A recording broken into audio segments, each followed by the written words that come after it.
This is Johnny Bluestar. Welcome to Threshold, a global media event.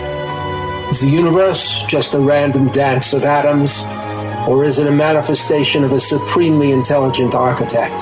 Can its purpose, or our purpose here on Earth, be adequately assessed? Can we commune with it, know its intentions, cooperate with its direction? Here, we define threshold as a gateway state of awareness, allowing mankind to cross into a place of real cognition. Threshold allows us to approach questions of higher reality through the door of experience rather than mere belief. Welcome to Threshold, where we tear away the veil from commercial media, bringing our audience and participants into another realm of reality and enhanced communication.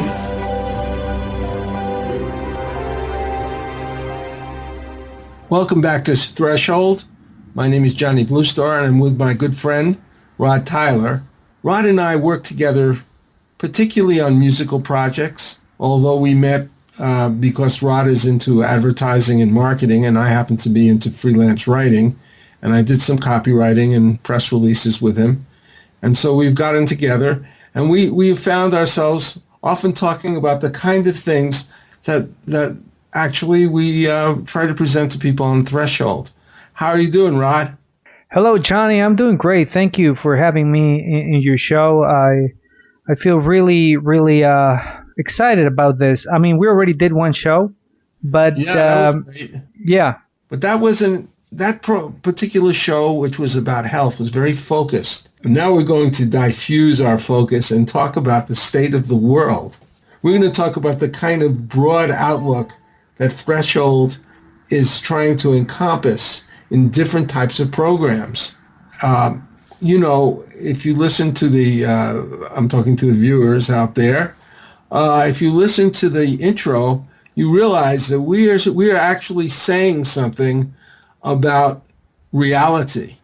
We are saying that you can actually participate in the reality of your own life by tuning in to another level of consciousness, a point of view that Rod and I somewhat share. So, Rod, could you shed a little light on this? Oh, definitely, Johnny. Well, I just got to tell you, oh yeah, certainly, Johnny. This is a topic that's very close to my heart because, everything that you've done in your life has been part of a role that includes every hardship, every pain, every ache, and as well as every moment of happiness and bliss. And every choice that you've made in your life has led you to the place where you find yourself right now. And chances are that you're already playing your role, but sometimes we're unsure of what that role is. And that's when understanding that a spiritual awareness allows us to understand what that role might be, and it allows us to have a different perspective on things and the world, and it allows us to understand ourselves much better. I think the thing that happened to me in my life is that I was always interested in spiritual things, although I didn't really understand what that meant. I just wanted to find the truth. And it did lead me into a path involving meditation and prayer and various spiritual activities. But I found that there was something wrong. I had presupposed that the idea was that if I'm doing the right thing, God is just going to help me. And I was doing all kinds of interesting things that were related to spiritual material, like books and writing some songs and painting in a certain way, and even studying and writing about various well-known gurus and spiritual teachers back in New York in the early 70s. But everything seemed to go wrong. Every time I did a project, whether it was a book or it was a screenplay cooperative that I had at one time, it never would come to pass in the right way. And so I began to wonder if there wasn't something more to life than just being, quote, conscious or being spiritual, but if there was an aspect of life that had to do with manifestation, getting on the right track. And it took me years and years and years to just even get in that direction, Rod. It is a long journey, I gotta tell you, and there are many people out there, and organizations and religions that help to supposedly facilitate that spiritual journey. You know, sometimes we get encouraged by someone else. Sometimes we try to find the answers within ourselves, which I believe that if we look inward, we're gonna find a wonderful treasure inside of us. But it's not a road without its perils. You know, it is a long road, and for some of us, and it certainly has been a rewarding journey, but a complicated one, because sometimes the way that we think, we tie our spiritual journey with outcomes, and when things are not working out well for us, sometimes we tend to equate that with not being able to really reach our potential spiritually, or not probably not following the right path. So it's a complicated issue, but at the same time, I feel that if we look inward, we're gonna find the answer. And I think to some extent, some of us have already found something, not something probably completely definitive, but something very valuable and unique. Even though, you know, the definition of that spiritual enlightenment, you know, of that spiritual awakening, it's very hard to pin down, right? Yes. And I think that it's because, you know, spiritual enlightenment and spiritual awakening, those are terms that have been used in so many ways. And it means so many things for different people, right? It doesn't mean the same thing for everyone. And that's why it's so hard to define exactly what it means and what it is to each and every one of us. And I think it's similar in the way that the word love is used to describe a lot of things, like preference, right? And so sometimes I think the same complexity applies to defining our spiritual enlightenment and spiritual awakening path, because it's very hard to pin down. So what do you think, Johnny? Well, I'm going to give a quote from that's supposedly an ancient quote that Gurdjieff uses. I'm paraphrasing it slightly just to add a little more pepper to the pie, so to speak. In order to be reborn, we have to die. But in order to die, we must first have to awaken. So the idea is, in order to be awake spiritually, we have to die in some way. But in order to die, we need to, in order to be reborn spiritually, we have to die. But in order to die, we must first awaken. Now, what does that mean? Well, it means something to me. What are we talking about death for? Paul says in the New Testament, I die every day. What is dying? Well, part of us is a what they call, you know, in a very casual way, the ego. Ego actually in Latin means I. But the way we use it in the West, we talk about being egotistical. The way we mean it spiritually is that it's that part of yourself that's disengaged from true spiritual awareness.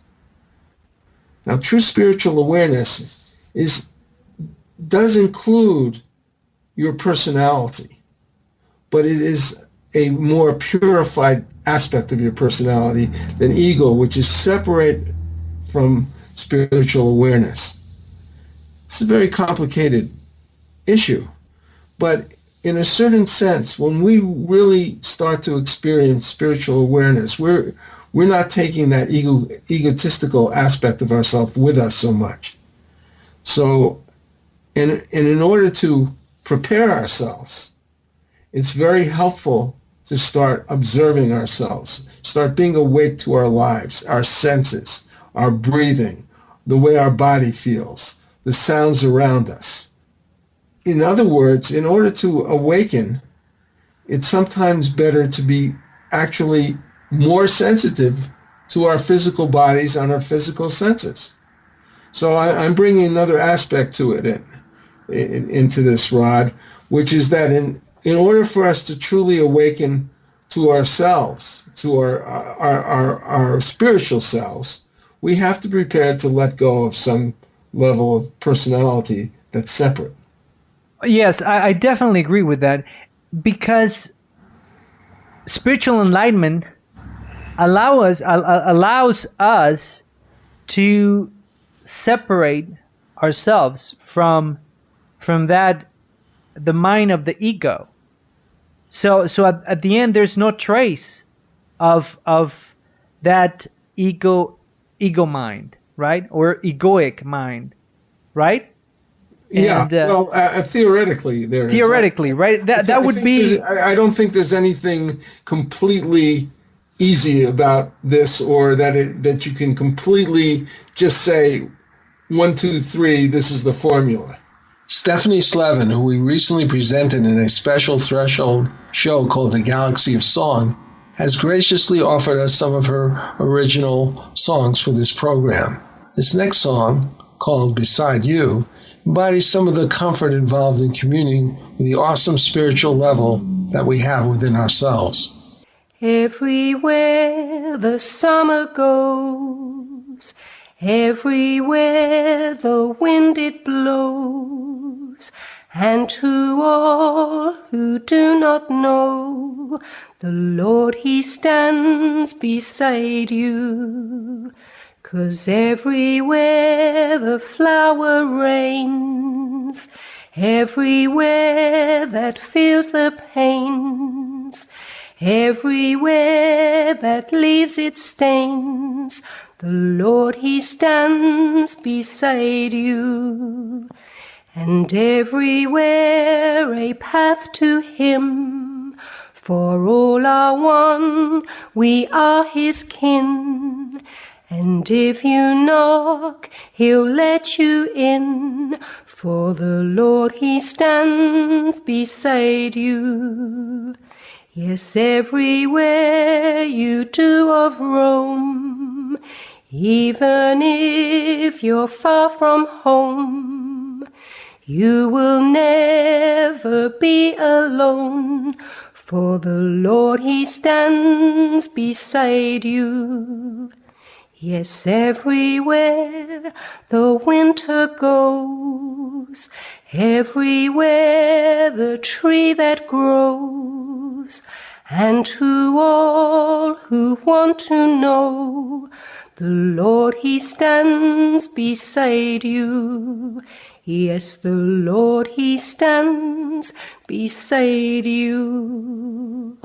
Boots in Manhattan is a coming-of-age novel by Ray Boylan and Johnny Bluestar. It is about a young Tom Boots Raymond who grows up in New York in the 1940s, who was a member of a street gang. My friends and I were about to start our own game of stickball when Rabbit Lacey, the head of the Rattlers, came up to us and tried to move in on our game. We were called Dwarves, the youngest members of the stupid gang. Hey, Kevin, I need you to get some gloves and some stuff I left at my place. No, this is our game. Hey, are you my good little dwarf or what? You've been calling me a dwarf since I was 6. We're not your personal slaves, pal. Hey, what is this? A dwarf rebellion? All right, big guy, we ditched the dwarf thing. We make you guys regular rattlers. No, it's too late. He looked at Jay and me. We looked away. Rabbit was now angry, and he pushed Kevin hard with the palms of his hand. Kevin tried to ram him in the stomach, but he stepped aside, throwing Kevin into the curb where he fell to the ground, bleeding profusely at the knee. Still, he managed to get up. My street. Kevin shouted at Rabbit, pointing at him with an angry index finger. Find out more by Googling Boots in Manhattan, a 1940s coming-of-age novel, part 1 of the novel series The Foot Soldier by Ray Boylan and Johnny Bluestar. Google with the words Boots in Manhattan, Ray Johnny Kendall. That's Boots in Manhattan, Ray Johnny Kendall. Nowadays, if you are a serious business person, just getting assistance from someone with a license and a bit of experience may not be sufficient. In fact, your realtor actually needs to be knowledgeable enough to be one of your top advisors. Whether you are facilitating a giant merger or selling your company, there's a lot at stake besides your finances. There is the future value of your current investment, financial freedom, integrity, and overall reputation. If you need this kind of assistance, Sandra LaFlamme is a real estate expert with the experience, reputation, and knowledge qualified to assist you in all your key transactions. Sandra LaFlamme, real estate services with integrity and conscience. Contact her today at 888-366-8070. That's Sandra LaFlamme at 888-366-8070. Welcome back to Threshold Radio. This is Johnny Bluestar. So I think that you can take a certain amount of egotistical awareness, if you like, of separateness, of selfishness, of stupidity into these other levels, but yet it is somewhat distilled.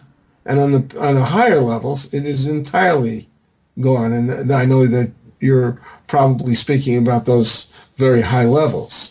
Yes, yeah. I mean, those high levels. I mean, they set the bar so high, right? That very, very few people actually would reach that level. But we could also say, exactly the opposite, right? Like for us, for normal people, we could say that everyone could attain some level of enlightenment, right? And yes. And there is that. Through higher levels of consciousness, right? When we have awake consciousness, and through this view, we see everything and everyone in a different light, and we understand things and its usefulness in a very different way, and so everyone could attain that level of enlightenment to some extent. Separate ourselves. Albeit momentarily throughout the day, from the ego, or minimize it. There's no need for completely eradicating the ego or leaving no trace, but we could certainly do something about it to minimize its influence on our daily life and increase our levels of consciousness, right? Yes. Yeah, I would say that if for just a minute, a person who's never been into this before would just try and pay attention to their breathing instead of being completely absorbed by their thoughts, their imagination, their anger, their fear, whatever it is, and just sit there and breathe. That's the beginning of what you'd call concentration. And concentration is often said to be the portal to meditative states, to a higher state of awareness. Now, this is a long road, and no matter what you say about it, using these words like concentration and meditation and awakening and all that, the reality is a little bit different, or maybe a lot different, because the road is complex, depending on who you are, in different ways, and the meaning of things can actually change, because a lot of these words, even a word like awakening, has a lot of different meanings when it comes to describing consciousness. So I would say, though, to start out with trying to be aware a little bit of just your ordinary perceptions of yourself. We actually live in what Gurdjieff and Ouspensky and a lot of other people in the New Testament refer to as sleep. We're what we call our waking state is really a state of sleep, because we are so unaware of our bodies, of our thoughts, of our feelings, from a standpoint of actually experiencing them, not being absorbed by them. Welcome back to Threshold. I'm with Rod Tyler, and we're discussing spirituality and how spirituality can actually enhance your life. But we haven't really even gotten to that point of explaining that. I was saying that in my quest for spirituality, I practiced meditation, and I sat with Tibetan Buddhist groups and Zen Buddhist groups and Sufis, and I went to Hasidic meetings, all kinds of things, Rosicrucians, everything that I could possibly experience, and I still did not seem to get improvement in my life. Projects that I had would fall apart, relationships would fall apart, and I would get sick. So what was the use of all this spirituality? Where was God? Why wasn't he on my side? That's what I would say to myself. And then it took many, many years before I started to get an answer to that. And the answer was that just because I'm pursuing consciousness, awareness, is not necessarily the same as actually entering into a more refined and higher state of consciousness, which I call the presence of God, or the divine presence, which I believe that Jesus called the kingdom of God, and the Hebrews called the Shekinah, or the presence of God, which is not quite the same as just consciousness. There isn't a total discontinuity between consciousness and the consciousness of God, but the consciousness of God is a very special thing. This is a very deep concept, Johnny. You know, I am is the name of God. God is none other than the self. And, you know, there's a saying, and probably comes from a holy book, if thou knowest thine own self, thou knowest God, right? And so the pure consciousness of God and the understanding that consciousness of God is rooted in a higher consciousness, or is connected to a higher consciousness, and is the ground of all phenomena, right? In the spiritual journey, right? Yeah. And well, there's one thing that has always bothered me to some extent, how some definitions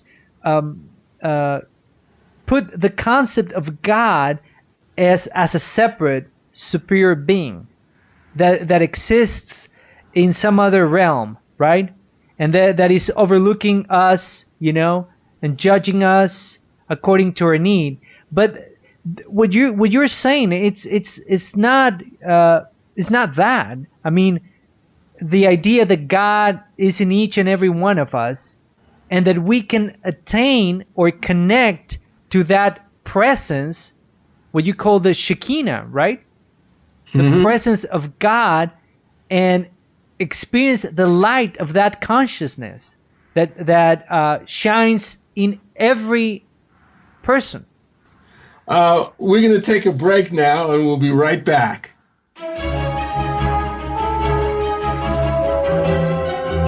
I've worked with Russian composer Edgar Ahrens for quite a few years, building an inventory of songs, many of which feature singer-performer Patricia Welch. We will soon be releasing these songs, components of an album and a musical in progress called Hadley's Castle. When Edgar and I first got together, I was amazed by the brilliance of his musical scores created for movies, TVs, and animations. Here is a sample of the work he did on the Russian TV series, available now on Amazon, called The Secret Agent's Memoir, which had 2 seasons. This score is called Escape and was created for the first season.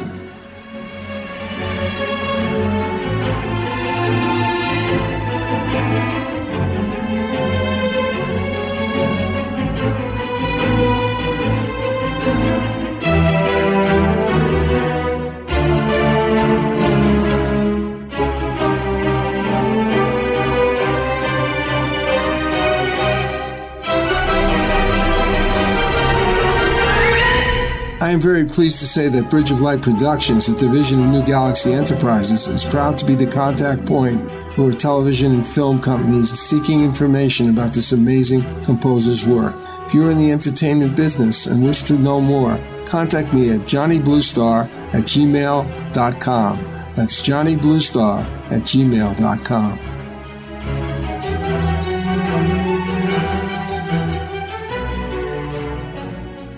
It is the 15th century. El Tesoro de Cielo, a Spanish treasure ship, sends a scouting expedition to a strange island. Golden statues surrounding them prove the enormity of their find. Suddenly, hordes of ghoulish creatures with scaly green flesh and skeletal wings descend upon them from the sky. What do you think of this, Rufio? These creatures are fragile, Captain. We can take them with our swords. They seem supernatural. Who knows what powers they possess? Fallen angels, weakened by their treason. My God, are you saying they're Nephilim, the devil's host? I'm saying, whatever they are, we can take them. Do any of you cowards dare join me? Up against sharp knife-like nails and hideous fangs, the men's swords rip into slimy green flesh. Though black blood pours copiously from their half-naked bodies, creatures miraculously persist. Can the crew survive this bloody, cursed battle?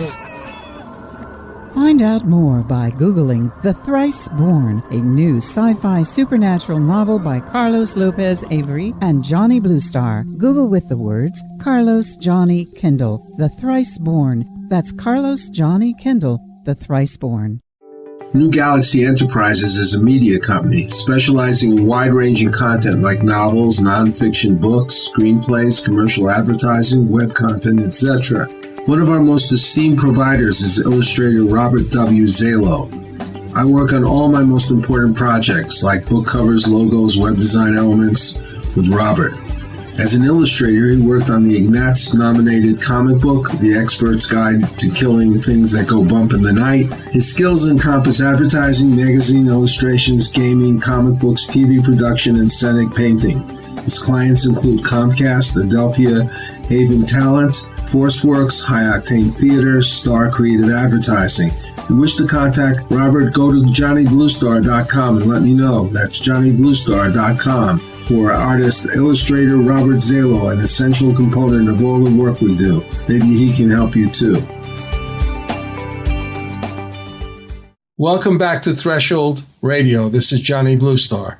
Well, in the Old Testament, when Moses meets the burning bush, in the burning bush there's a voice, sometimes said to be the angel, an angel, sometimes the voice of God, speaking from the bush. Moses asks that presence, which has just given him his marching orders to save the Jews.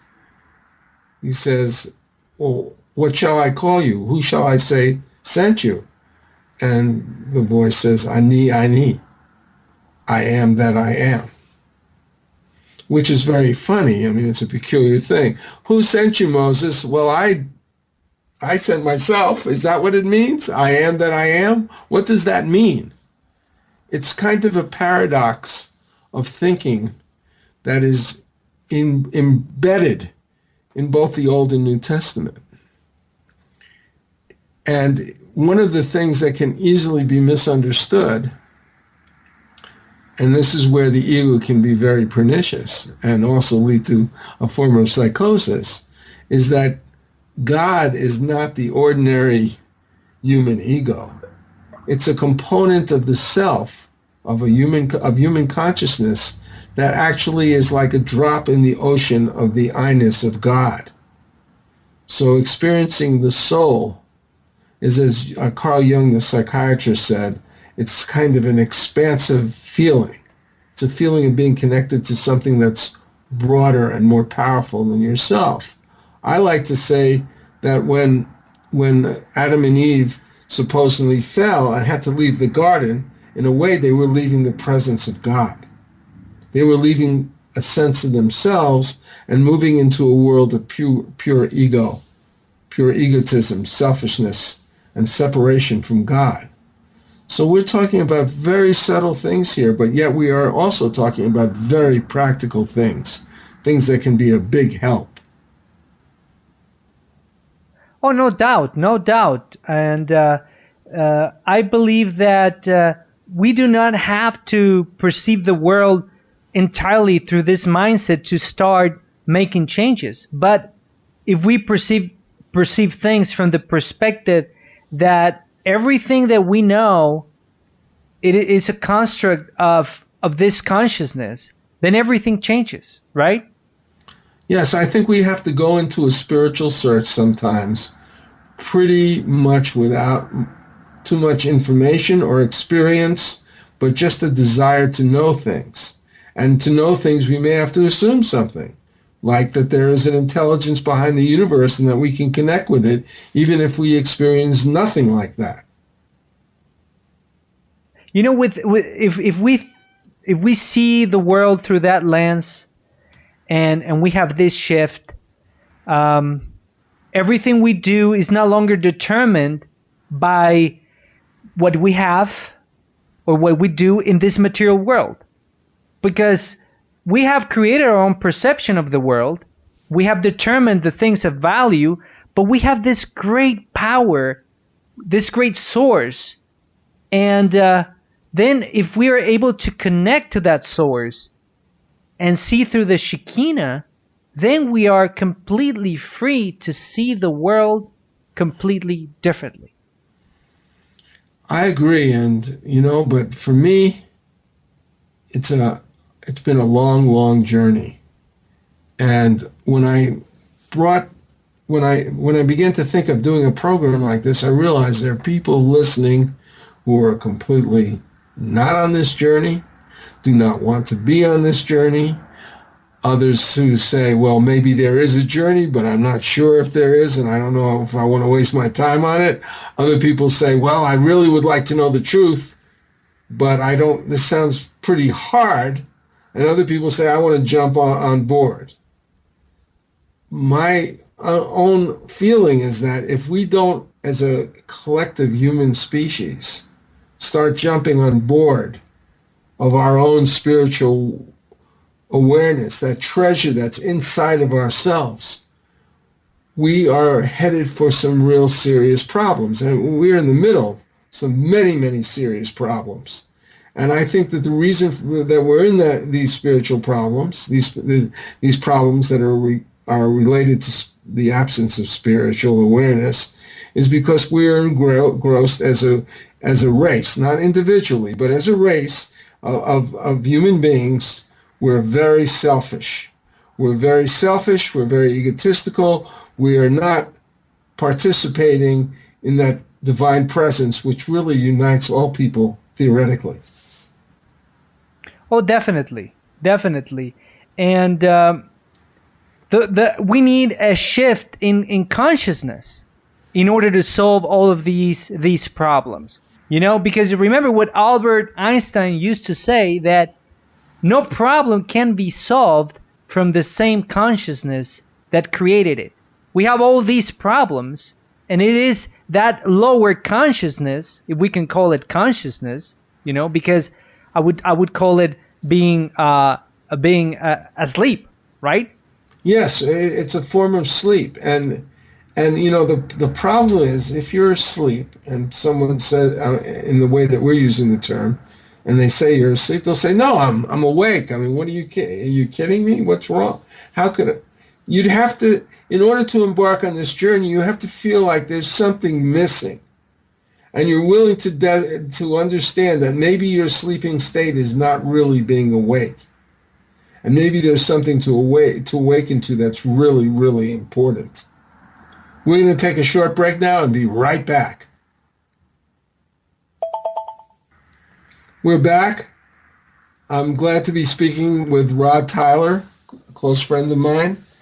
We're talking about the role of spiritual awareness in one's life's progression.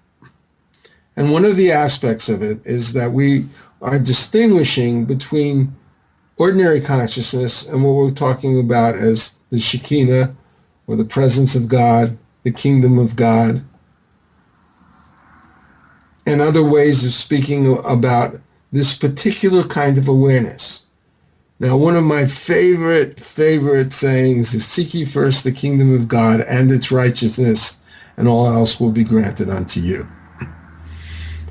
Before I go into that, I want to talk about what you might call the gospel of prosperity.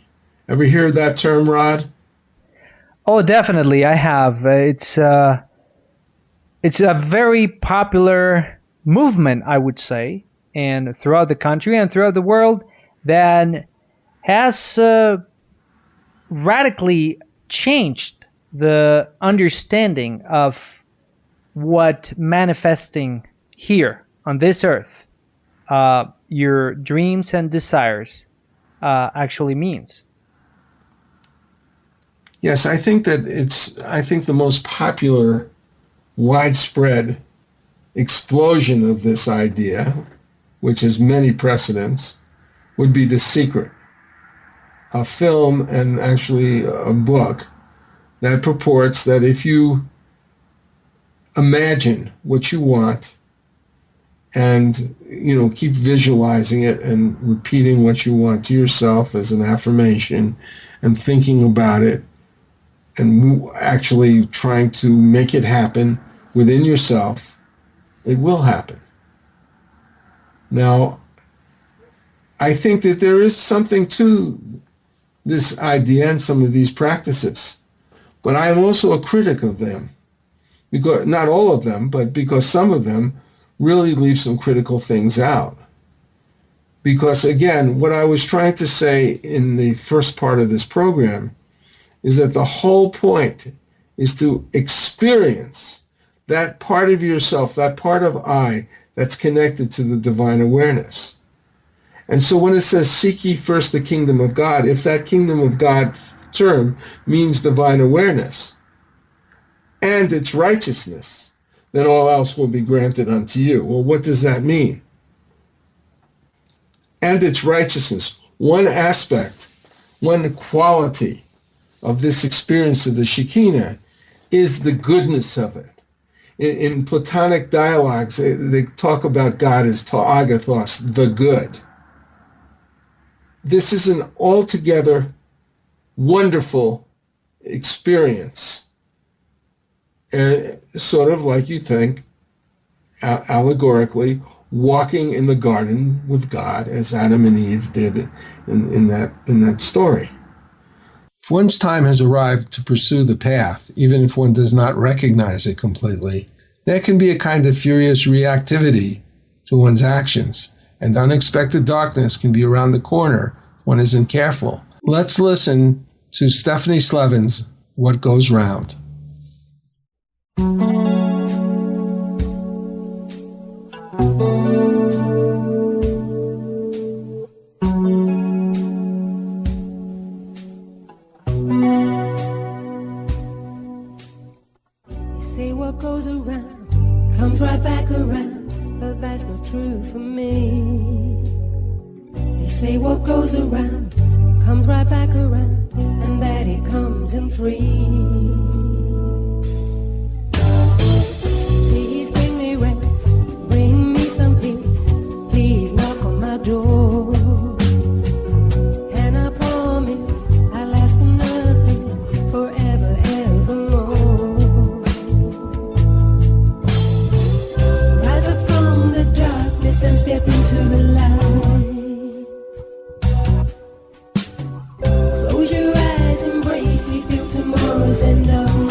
Tell you I am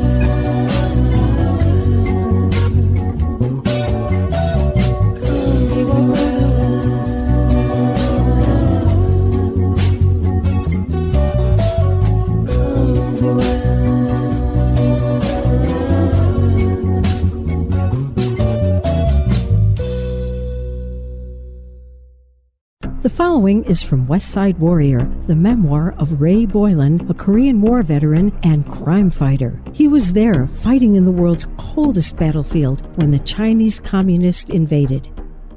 Desperate squad members ran past our foxhole yelling, "Get the hell out of here, there's too many of them!" Again, we saw the Chinese soldiers charging in with opium-induced mindlessness, oblivious of our bullets. Again, we heard the bugles and whistles. Climbing out of our foxhole, Bob dropped 2 hand grenades behind us, and I threw one over my shoulder. Bullets whizzing by our heads, Bob and I became bolts of lightning flashing across the mountainside.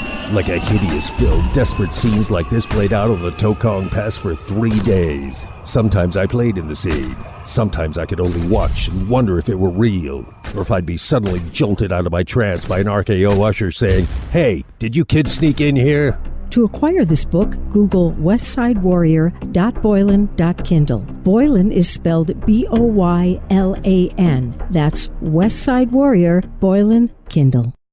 This is Johnny Bluestar. I've worked as a lyricist with Patricia Welch for over 5 years, along with Russian composer Edgar Ahrens, a friend and colleague. Her ability as a singer is simply amazing. She brings a unique and dramatic flair to every song she sings. Over the next few months, we shall be releasing a number of these songs, part of an album called Hadley's Castle. Meanwhile, Patricia has been busy creating a super enjoyable collection of classic standards in an exciting 46-song, 3-CD collection. Music for great entertaining introduces Cocktails, Dinner, and Dessert with Patricia Welch. 3 hours of continuous music. 46 of the all-time classic standards, spanning decades of hit songs.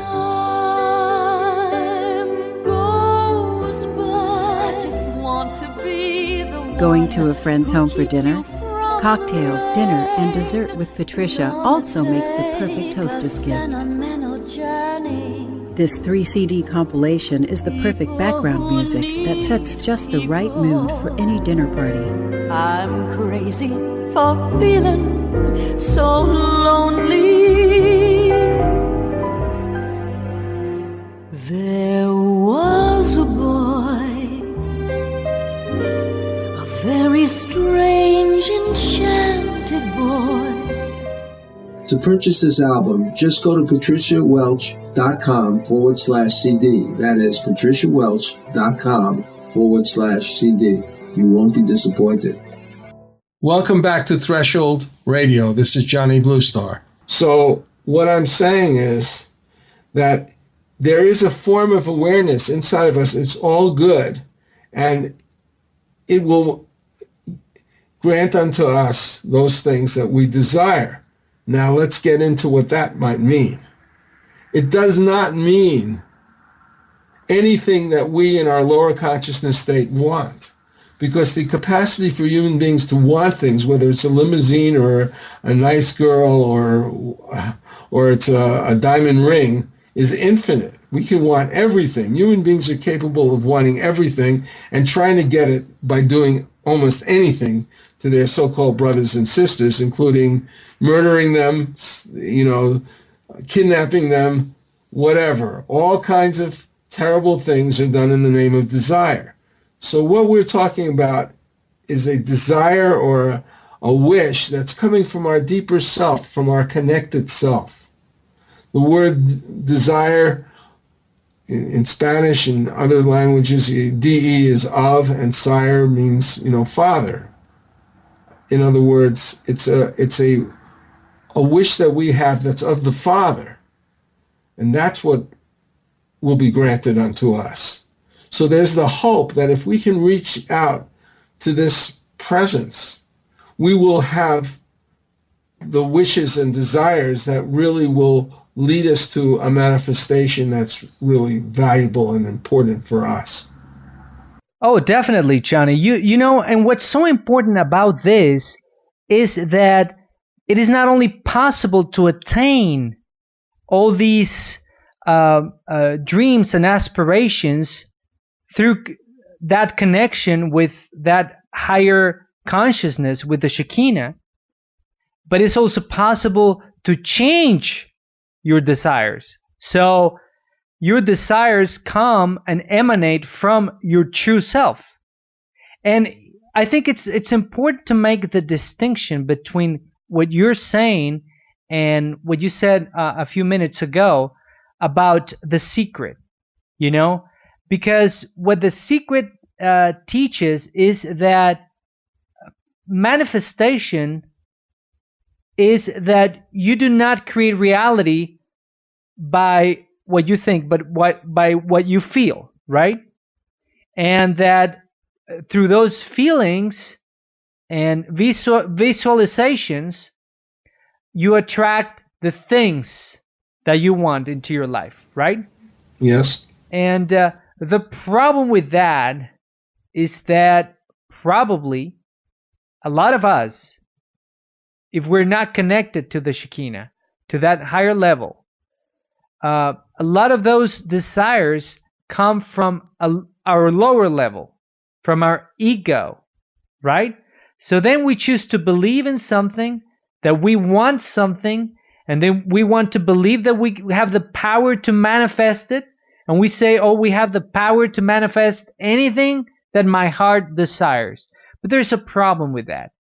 How do you know that it's not coming from your ego, right?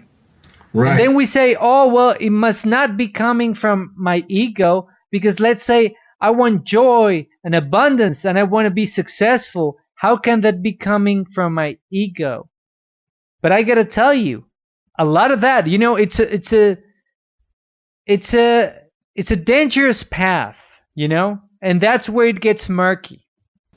Because it's not just about trying to feel good and being in harmony with your desires, but it's about making sure that they emanate from your true self and not from your alienated self, from your ego. Well, Rod, I agree with that. Here's the problem. And maybe people here in this audience will disagree with me. But for many people who are, shall we say, supposed to be on a spiritual path, taking that route of trying to manifest themselves or their desires without it coming from the right place can result in some very bad karma, which is exactly what I feel happened to me. Because I was very, very ambitious, even though I was very involved in spiritual practices. And during most of the time that I was involved in spiritual practices, I did not really experience what I call the Shekinah. I experienced all kinds of consciousness, even to the point where I could share consciousness with other people.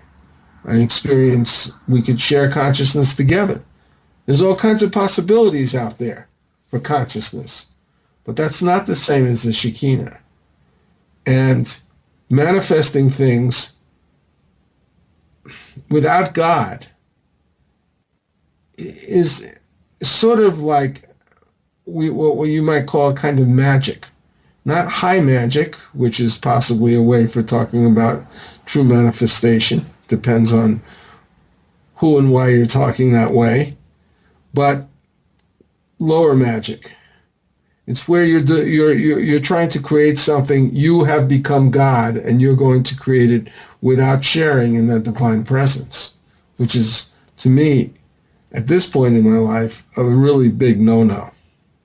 We see that the Constitution and the Declaration of Independence, including, of course, the Bill of Rights, which were in the Constitution eventually, these were reflections of a divine idea, of an idea of individual liberty that wasn't really being practiced in the world at that time.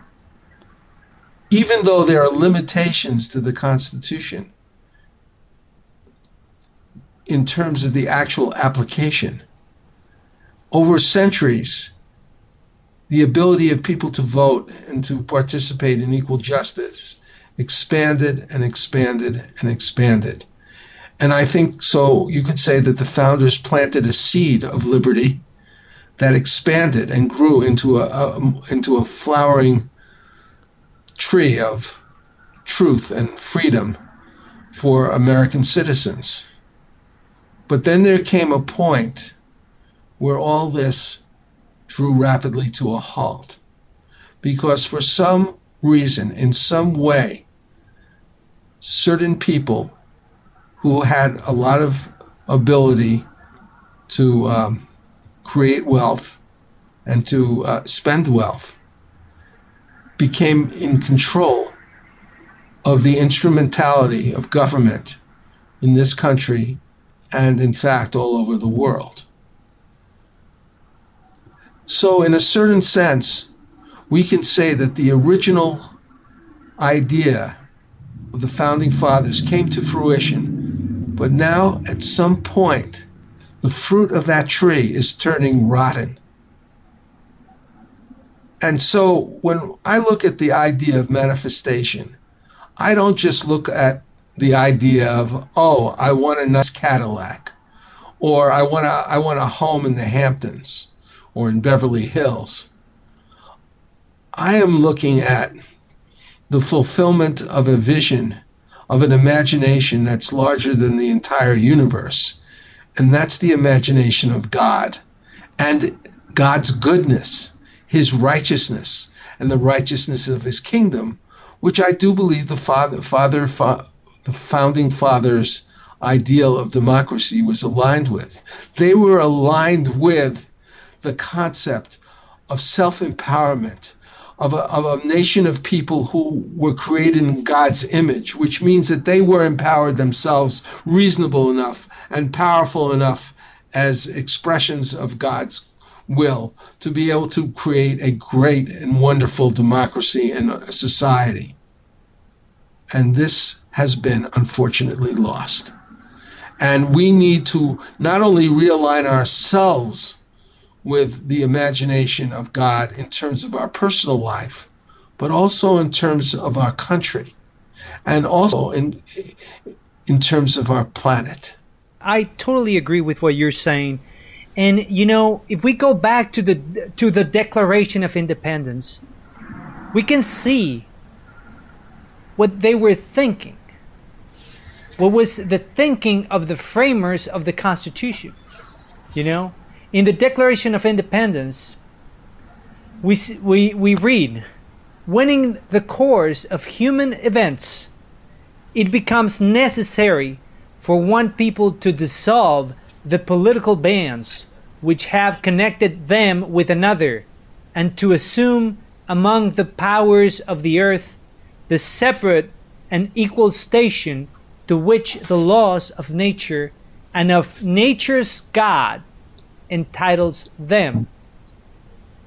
And this is so important. And there's another paragraph here. Let me just read this one too, because it's all connected to what you're saying. "And for the support of this declaration, with a firm reliance on the protection of divine providence, we mutually pledge to each other our lives, our fortunes, and our sacred honor." And you know what? It reflects the thinking of the framers of the Constitution. And to some extent, that thinking, as you have pointed out, has been lost. I think we have lost our way.